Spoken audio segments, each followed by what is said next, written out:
Yo contaba una anécdota en los pasillos en que cuando yo el año 96, 97 dejé la universidad, no como alumno, sino como profesor, obviamente, para integrarme a tareas de gobierno, que algunas de las cuales se mencionaron acá.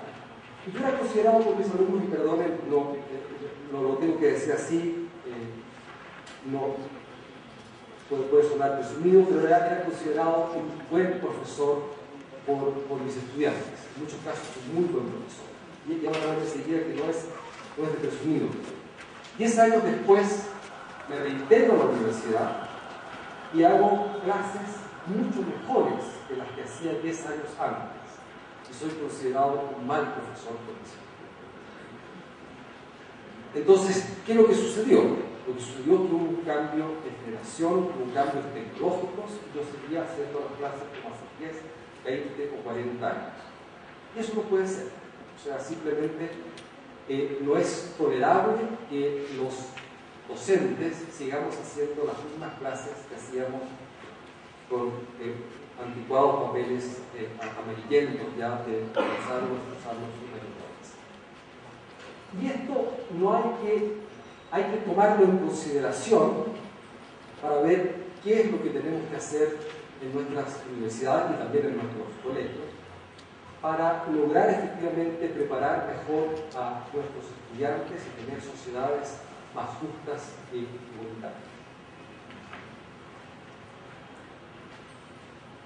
Cuando uno revisa lo que sucede, cuál es la problemática actual, qué es lo que sucede con nuestros países, esta es una encuesta de percepción del World Economic Forum, el Global Competitiveness Report del año 2010.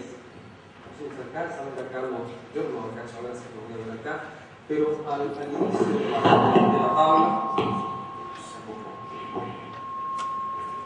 al inicio de la tabla están los países orientales, Singapur, está China, y hacia el final, en los números blancos acá, realmente estos son mucho más barras, pero de las que se ven, son los países latinoamericanos. La percepción que tiene, por ejemplo, Colombia de sí mismo lo ubica en el lugar 80, entre 139, a Chile en el 100, a Brasil en el 103, a México en el 120 y a Perú en el 124 respecto a la calidad del sistema educativo. Así se ven los países a sí mismos. Cuando uno ve la calidad de la educación en matemáticas y ciencias, no hay una diferencia. Colombia se ve en el lugar 93, Chile en el lugar 123, Brasil en el 126 y Perú en el 133. Cuando estas son percepciones, pero percepciones bastante ajustadas a la realidad. Cuando uno va y mira lo que es la prueba PISA en matemáticas del año 2009, los países que están a la izquierda son los que están por sobre el promedio mundial de la prueba PISA. Los países que están a la derecha son los países que están bajo el promedio mundial. Los países que se ven ahí en colores son los países latinoamericanos, todos bajo el promedio. Y no hay mucha diferencia respecto a cómo nos percibimos, cómo somos medidos.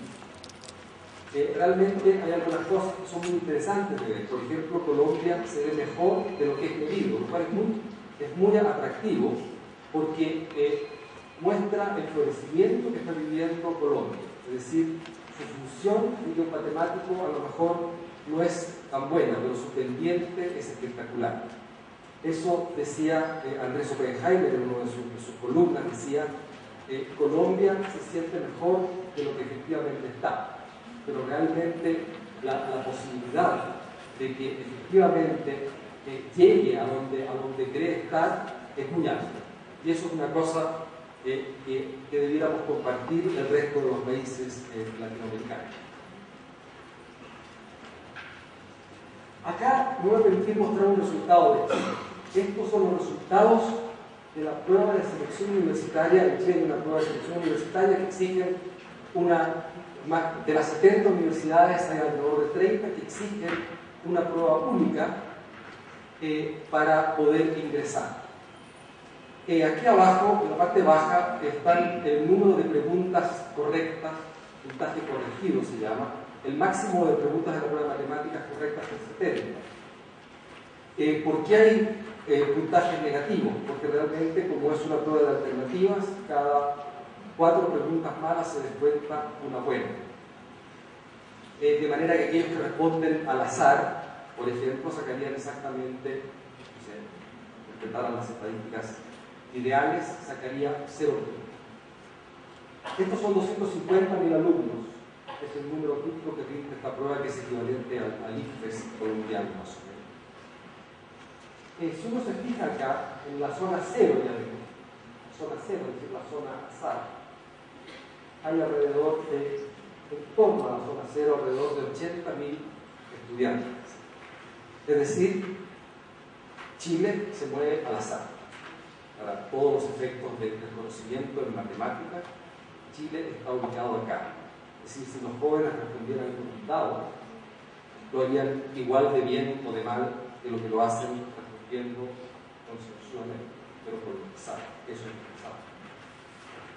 Los alumnos que son aceptados en ciertas universidades están en puntajes que empiezan acá en las 10 preguntas buenas, 10 preguntas correctas, lo cual no es demasiado exigente.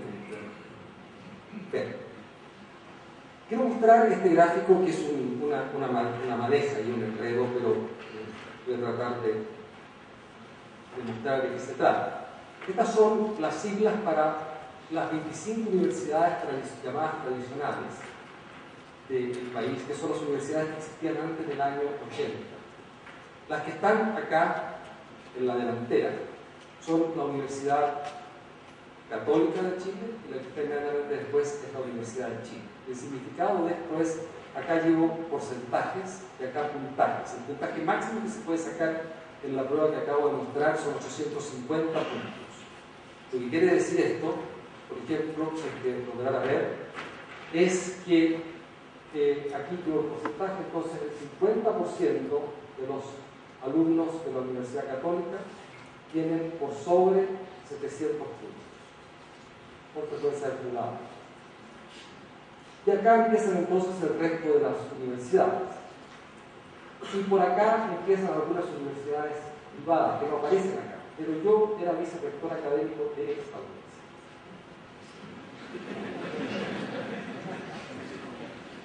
Ahora, esa universidad tiene entonces el 95% de sus estudiantes con puntaje bajo 600, el 90% de los estudiantes especialmente con el puntaje bajo 550, que es como casi no tener, es poco confuso el sistema de puntaje, en el sentido que tener 500 puntos realmente no contestar casi pregunta buena alguna. Entonces los estudiantes que están en la Universidad Universal son estos. Y esos son los estudiantes de los cuales nos tenemos que acercar. Si los estudiantes de acá no necesitan ni profesores, o sea, se nos arreglarían solas a solos. ¿Qué es lo que sucedió con el sistema de educación superior en Chile y en otros países de nuestro continente? Ha aumentado en forma casi exponencial, pasando en el año 80, había 2 universidades estatales, universidades públicas, que entre esas 2 tenían el 65% de la matrícula total de la educación superior en el país, y el resto estaba radicado en 6 universidades privadas llamadas tradicionales. Después de eso aparece el año 80, alrededor de 50 universidades, y la matrícula de la educación superior crece desde 100.000 estudiantes en el año 80, 126, 127.000, ya superamos, en Chile este dato está un poco fuera de moda, ya superamos el 1.000.000 de estudiantes. Pero además en el paisaje se agrega lo que ahí abajo aparecería, que es un sistema de acreditación de instituciones y de acreditación de programas, y además créditos que son avalados por el Estado, supuestamente. Aquí reside parte importante de la crisis que vive Chile en estos momentos y que es muy probable que se propague a otros países que hayan adoptado sistemas de educación similares al de Chile. Uno, la calidad de la educación. Dos, el crédito por parte del Estado, que tiene que ver con un alto endeudamiento de las familias, que pasa a ser, como comentábamos recién, con unos colegas de una universidad acá de Bogotá, que pasa a ser una suerte de segunda hipoteca, un crédito hipotecario que los estudiantes adquieren al entrar a una carrera universitaria.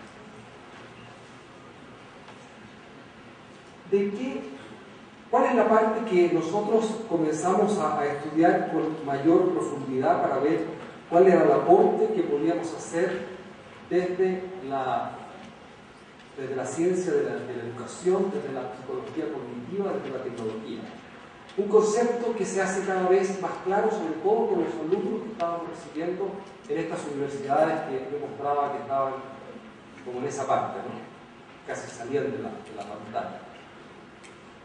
Hay una cosa que los educadores llaman el conocimiento declarativo y el conocimiento procedimental. El conocimiento declarativo tiene que ver con lo que a uno, cuando le preguntan cuánto es 5 más 3, uno dice 8. Uno no está calculando 5 más 3.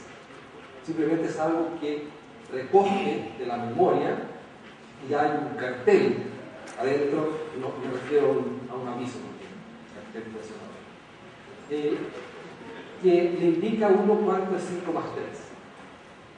Cuando uno le pregunta a un chico cuánto es 5 más 3, va a mirar sus manos y va a decir 2, 3, 4, 5, 6, 7, 8. El primero era declarativo, 5 más 3, 8. El segundo es procedimental, un procedimiento de por medio.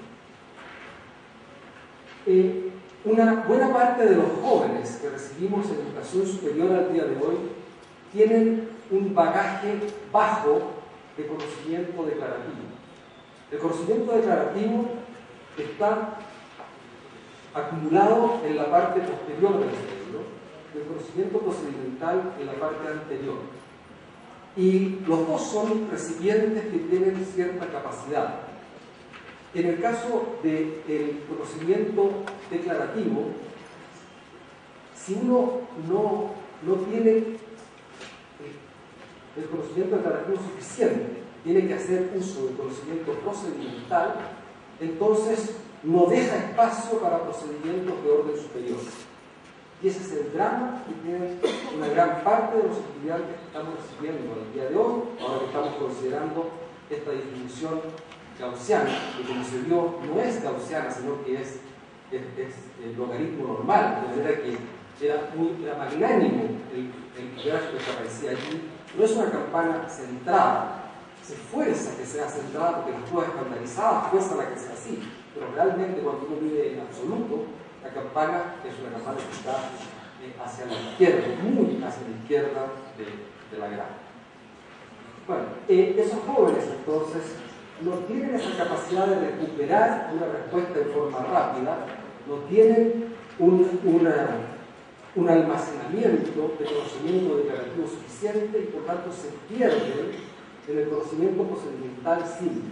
Es decir, cuando tienen que hacer resolviendo una ecuación diferencial, tienen que sumar un medio más un cuarto, tienen que buscar el máximo común denominador y empezar a hacer operaciones para deducir que es 3 cuartos en el mejor de los casos, porque además puede que se equivoquen. Entonces la ecuación diferencial la resuelven mal porque no saben sumar fracciones. Hay un par de anécdotas, más que anécdotas, casi hechos, ¿sí? de la realidad, en que cuando uno le pregunta a una persona de la calle cuánto es un medio más 3 quintos, si la persona sabe, seguro que también sabe integrar. Porque la diferencia es tremendamente marcada. Saben sumar fracciones los profesores, los ingenieros, los científicos y un par de profesores más. Y el resto de la población no sabe fracciones. Bueno, la posibilidad de medir esto y ha permitido saber además qué es lo que sucede con el conocimiento declarativo y el procedimental. El procedimental lleva igualmente a resultados correctos, pero requiere de mayor esfuerzo, es más lento, es proclive al error e interfiere con el aprendizaje de conceptos de orden superior. Aquí hay algunos párrafos que están referidos a artículos donde esto se estudia con mayor profundidad, y esto se ve con NMR funcional, cuáles son las zonas del cerebro que se activan cuando, la misma pregunta para tomar el ejemplo, 5 más 3 se le hace a un chico que está haciendo uso del conocimiento procedimental, la misma pregunta se le hace a un chico un poco más grande, ya un par de años después, cuando hace uso de conocimiento declarativo, que se ha producido un desplazamiento de la zona de activación cerebral. De manera que hay respaldos recientes de la última década que indican que esto es algo de lo cual no podemos hacer caso por eso. Este desplazamiento, ¿cómo lo logramos entonces? La manera como... aquí voy a mostrar un poco cuáles son los resultados de tener a los estudiantes de la curva roja que estaba ahí en el extremo de la pantalla. Y lo que hemos visto, y esto se repite en numerosas entrevistas que hemos tenido acá en Colombia y recientemente en otros países de América Latina, que son pocos los estudiantes que se reciben dentro del plazo de duración teórica de la carrera. En el caso en Chile, cerca del 60% de los estudiantes de las universidades tradicionales y aproximadamente la mitad de los estudiantes de las universidades privadas. ¿Por qué? Porque realmente el impacto del conocimiento declarativo, conocimiento procedimental, tiene que ver con que nosotros le decimos a un estudiante de una universidad de acá que va a ser médico veterinario en el mismo tiempo que un estudiante de una universidad de acá. ¿Cómo es posible eso? ¿Cómo lo hacemos? Alguna diferencia tiene que haber entonces entre esos dos graduados y va a tener impacto en su empleabilidad en el futuro y en la capacidad de progresar en su carrera. Si por otro lado la deserción durante los 4 primeros años es un 28% en los dos quintiles de mayores ingresos y un 65% en los dos quintiles de menores ingresos. O sea, nuevamente hay una inequidad evidente en lo que está sucediendo acá, tiene que ver entonces con el capital cultural que tienen los jóvenes de los dos quintiles de menores ingresos. Y nosotros estamos procediendo sistemáticamente con ellos de una manera tremendamente injusta porque los estamos castigando por su biografía, exclusivamente por su biografía. Más aún, en Chile el sistema es de tan injusticia que esos estudiantes nunca van a poder estudiar en una universidad de este lado. Siempre van a tener que estar en una universidad de acá porque acá no pueden entrar, dada la selección que hace la prueba de la selección universitaria. ¿Qué es lo que hemos montado nosotros en varias de estas universidades? Justamente un servicio de ejercitación, evaluación, gestión del conocimiento y gestión académica que es sobre Internet en una plataforma Moodle. ¿Y qué es lo que hace esto? Nosotros inicialmente le llamábamos matemáticas aeróbicas, porque era ejercitar a esos jóvenes que durante 11, 12, 13 años en el colegio no tuvieron nunca la oportunidad de estar cerca de un libro. Y no es una metáfora, sino que en alguna encuesta que hicimos hace 15 años atrás, vimos que mayoritariamente los jóvenes de los dos quintiles de menor ingreso, el único material impreso que había habido en su casa, en sus hogares, durante toda su vida, el único material impreso que había habido en su casa era un calendario. O sea, que llegaba hasta el número 31 en el mejor de los casos.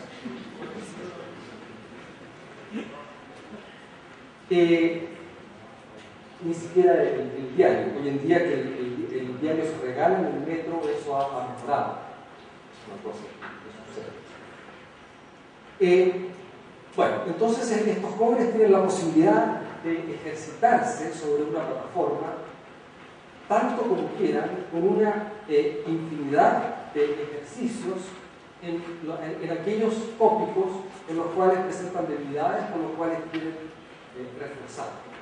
Y esto se hace de modo de respetar la individualidad de cada quien, de modo que el ritmo de aprendizaje y los estilos de aprendizaje son aquellos que son propios del estudiante, pero siempre fomentando su hábito de estudio y de alguna manera estimulando su avidez por saber.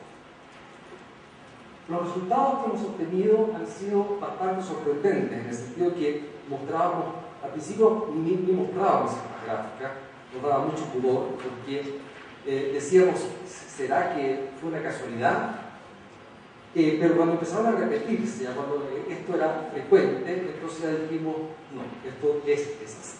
Acá hay un curso de matemática básica, con una aprobación muy baja, del 27% sin el sistema, que pasó a ser de un 78% con el sistema, es decir, el aumento de la tasa de aprobación fue un 189%, un curso de cálculo 1 para ingenieros industriales y de comunicación, un aumento del 46 a 76, un cálculo 1 para ingenieros en mecatrónica, con una aprobación muy baja sin sistema de 22 a 64. Cuando esta es la Universidad de la Curva Roja por acá, un curso con 4.200 estudiantes que tenía una aprobación del 47% el año 2008 sin sistema, pasó a tener una aprobación del 64% con un grupo muy similar de estudiantes, no hay diferencias, esa universidad que no exige prueba de selección universitaria, sino que simplemente haber terminado con la educación secundaria. Lo mismo por acá. El aumento menor que hemos encontrado es del 35% y hemos llegado a aumentos del 193% de la tasa de aprobación. Uno normalmente se encuentra que en educación los aumentos en las tasas de aprobación o en la mejora de los aprendizajes son interesantes, 5%, 8%, pero siempre son cantidades de ese estilo. En este caso, los aumentos son tremendamente francos, son dramáticos. Y la pregunta, ¿por qué? ¿Qué es lo que está sucediendo? Y a nuestro entender, por las investigaciones que hemos hecho y lo que muestra la evidencia, que pasan al menos dos cosas. Una que ha reflejado una anécdota en la sala de reuniones de rectoría de una de las universidades, en que hay un desayuno, el rector pregunta qué está pasando, cómo le está yendo, qué ha sucedido con matemáticas. Uno de los estudiantes le dice, ¿sabe qué, rector? Esto de las matemáticas no era tan difícil. ¿Cómo así? Le dice el rector. Era cosa de estudiar. Ah, mira, le dice, qué bien. Y claro, a eso uno lo puede mover a decir, ¿qué es esto? O sea, el estudiante estudia, eso es, ¿no es cierto? Pero no, estos estudiantes que estamos recibiendo, mayoritariamente, son un 80% o más de los estudiantes en esa curva, no saben que para aprender hay que estudiar, de verdad no saben, porque estuvieron 11, 12, 13 años en el colegio y no tuvieron que estudiar para pasar un curso a otro. Por otro lado, su entorno tampoco lo sabe. Frecuentemente son los primeros de su familia y de su barrio que van a la educación superior. De modo que no tienen ellos la claridad que podemos tener todos los que estamos en este salón, de que si uno estudia, aprende, y si uno aprende, aprueba. Eso es una cosa que no está necesariamente en el imaginario de los jóvenes a los cuales estamos enfrentando nuestra docencia. En la actualidad hemos montado cursos de cálculo, para eliminación matemática, de cálculo 1, de cálculo 2, de álgebra 1, de álgebra 2, estadística, física, y sistemáticamente los resultados que encontramos son los mismos. ¿Cuál es el segundo ingrediente? El primero, como digo, es estudiar. ¿Cuál es el segundo ingrediente? Una plataforma de gestión que va mucho más allá de una entrega de información rica. Cuando uno toma esa información y la procesa, entonces puede hacer microgestión sobre cada uno de los estudiantes y Moodle otra vez ofrece la posibilidad de tratar individualmente a cada uno de los estudiantes, de modo que cuando ese joven o esa muchacha hay algo en que lo cual presenta una debilidad, entonces se le propone una tarea que de alguna manera refuerce esos puntos que le presentan alguna confusión o le hace problema desarrollar. Por otro lado, también Moodle permite descubrir talentos tempranos en aquellos jóvenes o muchachas que desarrollan con rapidez, con mayor rapidez que la esperada, con mayor rapidez que el promedio, una tarea o un parcial, un examen que estaba contemplado para un cierto periodo de tiempo. A modo de ejemplo, una materia, un curso como el Cálculo 1, tiene, lo hemos contado con entre 1.000 y 30.000 ejercicios, dependiendo de la universidad, del instituto profesional que se trate, de manera que todos los jóvenes tienen todas las semanas tareas diferentes pero equivalentes entre sí. ¿Qué quiero decir con eso? Que si la primera pregunta es una pregunta de ecuaciones lineales, a todos nos va a salir una ecuación lineal, pero a uno le va a salir 2x más 5 igual 8, y a otro le va a salir 3x menos 9 igual 14, y así sucesivamente, de manera que la colaboración indebida se ve inhibida y realmente se produce una colaboración genuina. El que sabe también nos enseña, no nos puede hacer la tarea porque tiene que hacer muchas tareas, y dada la frecuencia ya finalmente nos ayudará en las primeras 3 tareas y algunos, pero no nos va a ayudar con las 18 tareas que puede tener un semestre o más. La corrección es automática y no solamente con preguntas que son de selección múltiple, sino que como todos sabemos, Moodle maneja varios tipos de preguntas, formas de respuesta diferentes. Típicamente lo nuestro tenemos más del 75% de que son binarios blancos, filling the blanks. Y lo que sucede entonces es que los jóvenes terminan el semestre habiendo resuelto 1000 ejercicios, típicamente, porque las tareas se pueden dar o presentar no solo una vez, sino que nosotros sugerimos 3 veces, de modo que se le considera la mejor de las 3 calificaciones y todas son diferentes, de modo que el joven termina haciendo 30, 40, 50 ejercicios cada semana. Aparte de los cuestionarios de presentación, que son libres, son un gimnasio al cual los jóvenes pueden ir en el momento en que quieran y ejercitarse en aquellos temas que piensan que necesitan mayor reforzamiento. Eso un poco resume lo que es cuestionarios semanales, tareas semanales, pruebas presenciales también pueden ser tomadas de esta forma. Sugerimos que tengan un peso de lo final, si miren la copia, les permite entonces por eso que tengan mayor profundización en cada uno de los temas. Y el sistema además lo hemos montado de manera que le sugiere a los estudiantes tareas adicionales en aquellos temas en los cuales necesitan mayor reforzamiento, y a los profesores, los docentes, les da sugerencias de qué tópicos reforzar porque su curso no ha captado bien uno u otro concepto. Tenemos un caso muy claro, tenemos muchos casos muy claros, pero uno que es muy significativo. Hay un curso de una de las instituciones que tiene 20.000 estudiantes en un mismo curso. Son 700 salones atendidos por 200 profesores que dictan varias veces el curso y están en distintas partes del país. Y resulta que en la tarea número 3 aparece que el método de Kramer para resolver sistemas de ecuaciones, el 60% de los 20.000 estudiantes, o sea, 8.000, el 60% de esos 20.000 estudiantes no saben el método de Kramer. Entonces el sistema inmediatamente le dice al coordinador de nivelación matemática, le dice que en el parcial de la próxima semana no pregunten el método de Kramer, ya sabemos cuál va a ser el resultado. O bien durante la semana refuercen el método de Kramer para que lo podamos preguntar en el parcial de la próxima semana. Entonces los primeros 1000 estudiantes lo rindieron el lunes en la mañana. Y ahí se clavan las estadísticas. De ahí para adelante todo lo que pase es sabido. En ese momento, cuando rindieron los primeros 1000 estudiantes, nosotros sabíamos que el 60% de los estudiantes no sabían el método de Kramer, y entonces se gatilla la alarma. Y hay toda una semana para poder incorporar correcciones al sistema si se está desviando de lo que se esperaba.